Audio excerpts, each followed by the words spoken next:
Hi everyone, this is Ashu and today in this video I am going to share the top 3 apps that a student should have in their phones.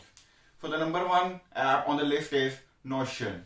So basically it is good for taking all the notes at one place और ये free of cost है और ये Android और iOS दोनों पे available है.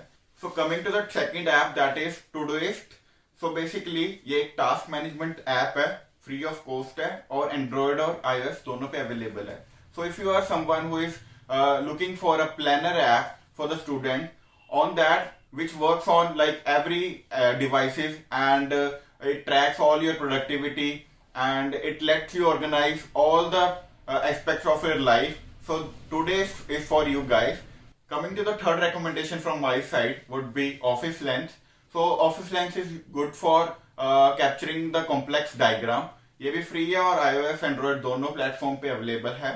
So these were the 3 apps recommendation from my side. There are a lot many apps you should have. Yeah, thank you very much.